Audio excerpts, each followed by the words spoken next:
Hello students, स्वागत है आप सभी का हमारे यूट्यूब चैनल पर जिसका नाम है सौरभ क्लासेस फॉर हिस्ट्री। मैं सौरभ आप सभी का अपने चैनल पर स्वागत करता हूं। आज मैं एमए सेमेस्टर थर्ड के लिए एक पेपर से जो है हमारा सब्जेक्ट कोड EC2B जिसका नाम है administrative history of medieval India, इससे एक टॉपिक लेकर आया हूं जो हमारे यूनिट 4 के सेक्शन डी में है, जिसमें हमें मुगलों का लोकल एडमिनिस्ट्रेशन यानी मुगलों का स्थानीय प्रशासन पढ़ना है।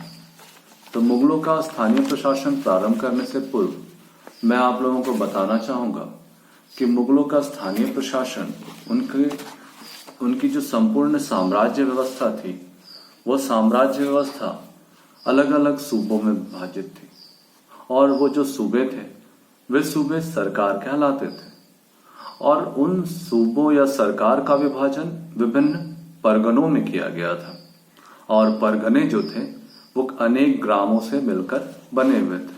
तो आज हमें मूलतः स्थानीय प्रशासन के अंतर्गत उनके ग्राम प्रशासन बेहतर ढंग से समझना है।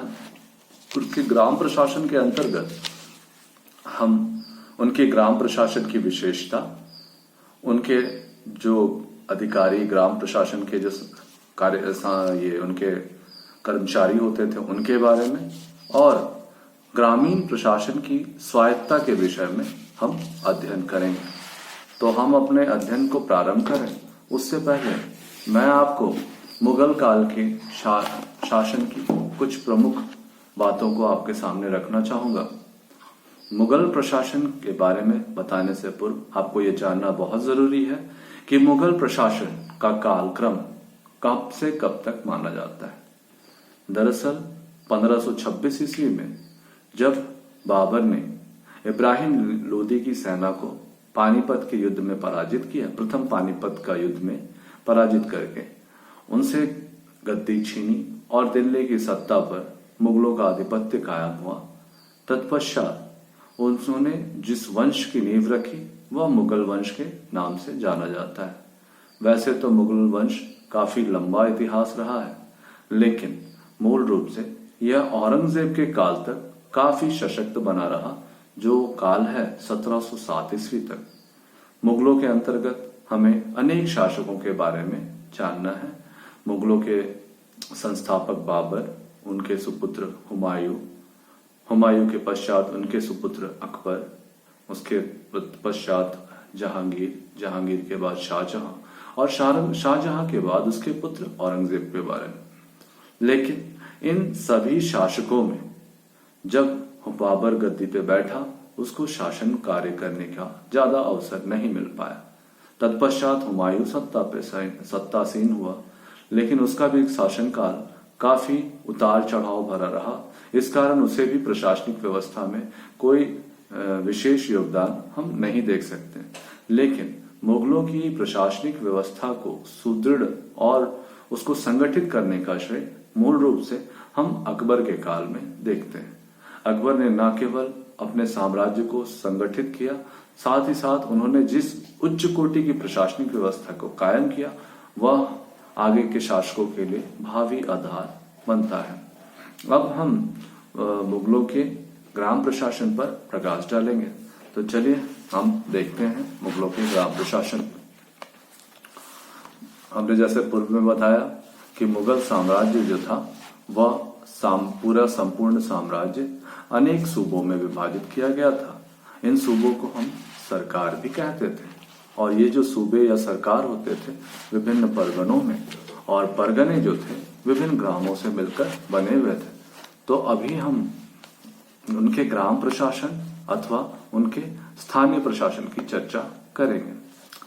परगना, जो मुगलों के काल में परगना अनेक गांवों में विभाजित थे। मुगल काल की अधिकतर जनता गांव में ही रहती थी। प्राचीन भारत में ग्राम स्वायत्त शासी थे। गांव राज्य की आधारभूत इकाई थे और इसके स्पष्ट अधिकार एवं कर्तव्य थे। गांव का प्रशासन गांव पंचायत तथा गांव के मुखिया द्वारा संचालित होता था। आरंभिक 10वीं सदी के एक शिलालेख में 6 समितियों के उल्लेख भी मिलते हैं। बिरादरी पंचायतों का अस्तित्व था, जिसमें अधिकतर मुकदमे तय कर दिए जाते थे। इन पंचायतों के प्रमुख कार्य झगड़ों का निपटारा, पहरा और निगरानी, शिक्षा, सफाई, लोक निर्माण, निर्धनों की सहायता, औषधीय प्रबंधन, आमोद प्रमोद और त्योहारों की व्यवस्था करते थे। सल्तनत काल में दिल्ली के सुल्तानों ने ग्राम्य शासन को उसी तरह रहने दिया। केवल गांव के कुछ अधिकारियों के नाम परिवर्तित किए। गांव के मुखिया को उत्तरी भारत में मुकद्दम कहा जाने लगा। वह गांव का प्रमुख अधिकारी था। वह गांव के किसानों एवं शासन के बीच एक कड़ी था। उसी के द्वारा गांव का लगान वसूल होता था तथा अन्य राजसीय आज्ञाएं कार्यान्वित की जाती थी। गांव के लेखाकार को कौटिल्य के अर्थशास्त्र में गोप कहा गया था। सल्तनत काल में उसे पटवारी कहा जाता था। उसे गांव की भूमि तथा राजस्व का हिसाब किताब रखना पड़ता था। जियाउद्दीन बर्नी तारीख फिरोजशाही में अलाउद्दीन खिलजी के समय का वर्णन करते हुए लिखते हैं कि यदि किसी भी पटवारी की बही से एक जीतल भी उसके जिब में निकलता था तो उसे कठोर दंड दिया जाता था और बंदीगृह में डाल दिया जाता था। भारत जैसे विशाल देश में ग्राम शासन की एकरूपता संभव नहीं थी। स्थानीय परिस्थितियों के आधार पर उसमें विभिन्नताएं भी देखी जाती हैं, किंतु मूल बातों में उनमें काफी समानताएं देखी जाती हैं। अब इसके जो प्रमुख अधिकारी जो हमारे प्राचीन कालीन मुखिया के समान होते थे उसको हम मुकद्दम कहते थे। तो मुकद्दम के बारे में हम देखेंगे कि गांव का सबसे महत्वपूर्ण अधिकारी मुकद्दम, चौधरी या पटेल कहलाता था। यह पद वंशानुगत हो गया था। कभी कभी इस पद का क्रय विक्रय भी होता था। अवध में एक व्यक्ति द्वारा एक गांव के मुकद्दम के पद को 230 रुपए में खरीदने का प्रमाण मिलते हैं। मुकद्दम साधारणतया गांव का निवासी ही होता था, पर कभी कभी गांव के बाहर का व्यक्ति भी मुकद्दम नियुक्त किया जाता था। यदि मुकद्दम अपना कार्य ठीक से नहीं करता था तो महकमा माल के सरकारी अधिकारी उसे पदच्युत भी कर सकते थे।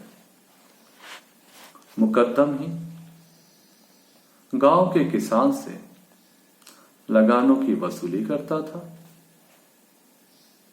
इसके लिए उसे मालगुजारी का 2.5% दस्तूरी मिलती थी। दस्तूरी बने कर होता है। कदाचित गांव में से एकत्रित किए गए अनाज से उसे खुराकी भी मिलती थी। मुकद्दम ही गांव की शांति व्यवस्था कायम रखने के लिए मुख्य रूप से उत्तरदायी था। चोरी और डाके का उसी को पता लगाना होता था। वही किसानों को प्रति भूमि तथा तकावी उर्दू शब्द है जिसका अर्थ होता है ऋण। ठीक है, वह किसानों को प्रति भूमि तथा ऋण, जिसको हम तकावी भी कहते हैं, बांटता था। अब हम मुकद्दम के पश्चात पटवारी की भूमिका को देखेंगे। हमने आपको बताया कि पटवारी वे अधिकारी होते थे जो लेखा बही से संबंधित कार्य करते थे और प्राचीन काल में कौटिल्य के अर्थशास्त्र में उसे हम गोप के नाम से भी जानते हैं। तो पटवारी गांव का दूसरा महत्वपूर्ण कर्मचारी होता था। किसानों को दिए जाने वाले पट्टे से संबंधित होने के कारण उसे पटवारी कहा जाने लगा।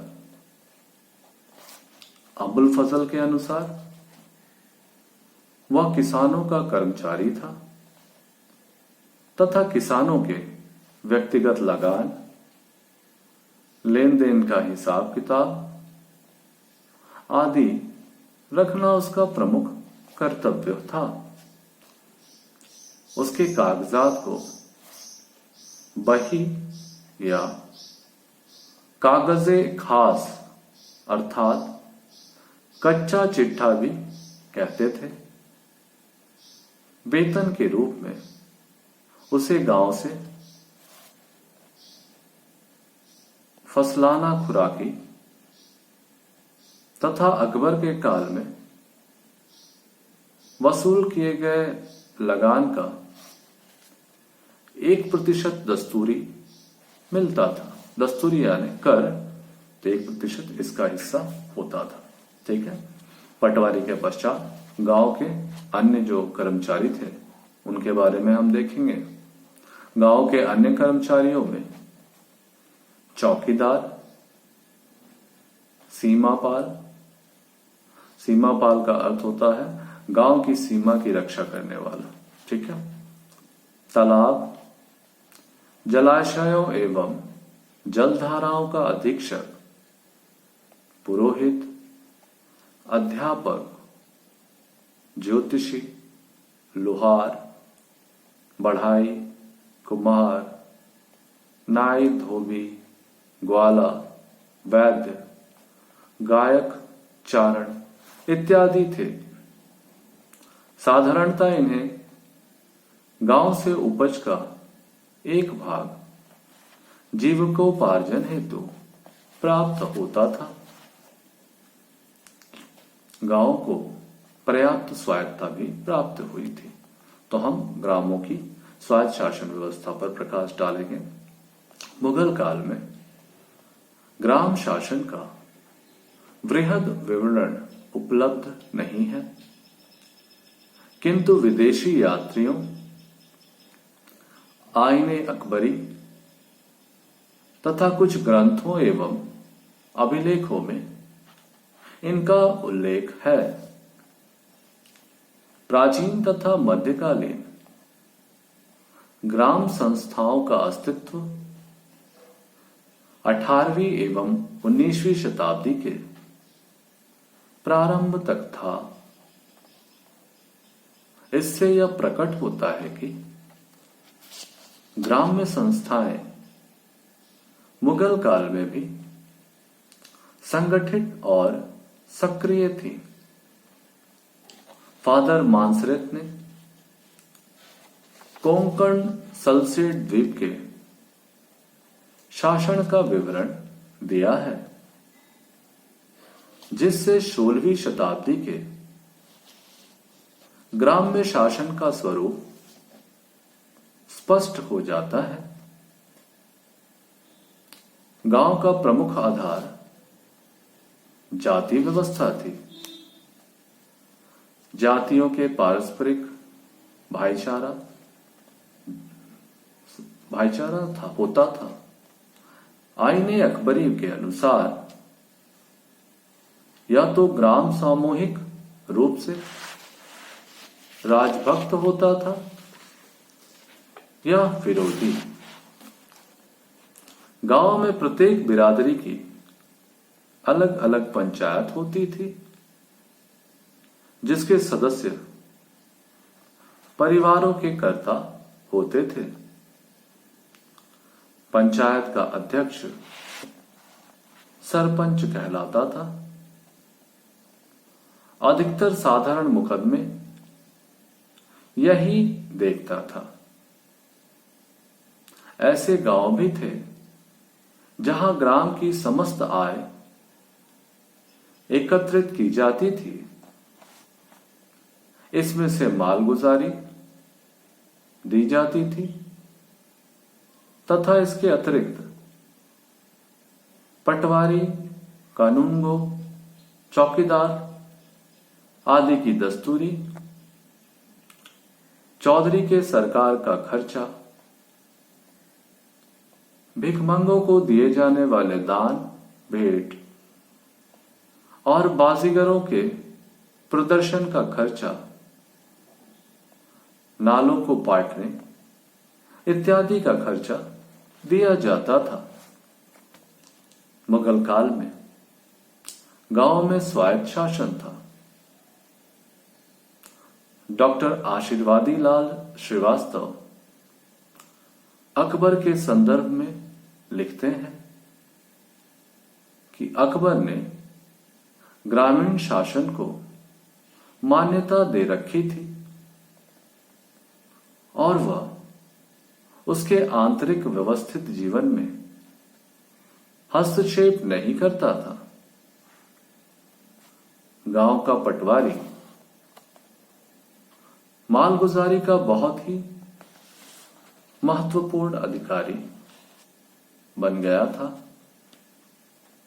मालगुजारी व्यवस्था के लिए और विशेषकर मालगुजारी निश्चित करने तथा उसके वसूल करने के लिए उसके कागजात बहुत ही आवश्यक समझे जाते थे।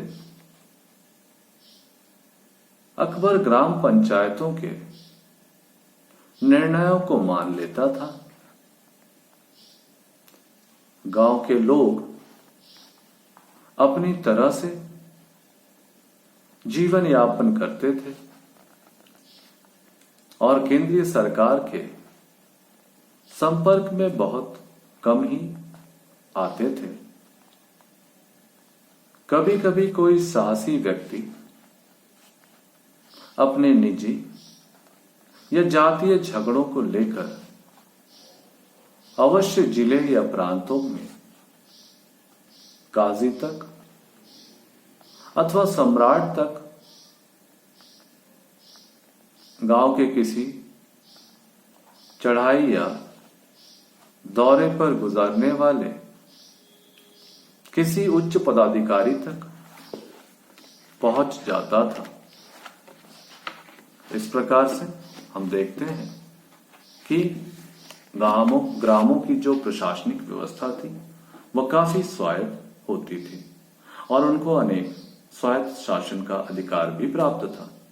यद्यपि वह केंद्र के अधीन होते थे, लेकिन केंद्र उनके आंतरिक मामलों में कम ही हस्तक्षेप लिया करते थे।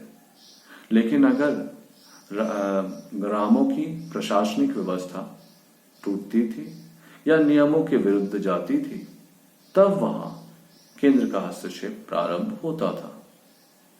अन्यथा सामान्य रूप से ग्रामों का स्थानीय स्वशासन अपने पारंपरिक स्वरूप में चला आ रहा था। केवल नामों को ही परिवर्तित किया गया था। तो कुल मिलाकर निष्कर्ष स्वरूप हम पाते हैं कि मुगल काल में ग्राम शासन अथवा स्थानीय शासन का स्वरूप पारंपरिक शासन के स्वरूप से मिलता जुलता है। केवल उनके नामों को परिवर्तन किया गया था। जो ग्राम का महत्वपूर्ण अधिकारी मुखिया होता था, उसके नाम को परिवर्तित करके मुगल काल में मुकद्दम कर दिया गया था। उसी प्रकार जो अधिकारी जो गांव के लेखा बही आदि का संलेखन करता था, जो प्राचीन काल में कौटिल्य के अर्थशास्त्र में गोप नाम से जाना जाता था, उसका नाम परिवर्तित भी कर दिया गया था और उसे पटवारी के नाम से जाना जाता था। ये दो बहुत ही महत्वपूर्ण कर्मचारी माने जाते थे। इसके साथ साथ चौकीदार, सीमापाल, विभिन्न जलाशयों के अधीक्षक, पुरोहित, अध्यापक, ज्योतिषी आदि भी कर्मचारी के रूप में गांव में अपना कार्य संचालित करते थे। सामान्यतः मुगल केंद्रीय सत्ता ग्रामों के स्वायत्त शासन में बहुत कम ही हस्तक्षेप किया करती थी, लेकिन जब ग्राम के द्वारा निर्धारित कर की अदायगी नहीं की जाती थी अथवा ग्राम प्रशासन अपने लक्ष्यों को प्राप्त करने में असफल होता था, तब केंद्र का हस्तक्षेप ग्राम प्रशासन पर पड़ता था। अन्यथा वह अपने स्थानीय प्रशासन को सुचारू रूप से संचालित किया करते थे। इस प्रकार से हम अपने इस विषय को यहीं समाप्त करेंगे। हमें उम्मीद है कि आप हम इस विषय को अच्छी तरह से समझ गए होंगे और हम अगली कक्षा में नए विषय के साथ फिर से हाजिर होंगे। तब तक के लिए धन्यवाद।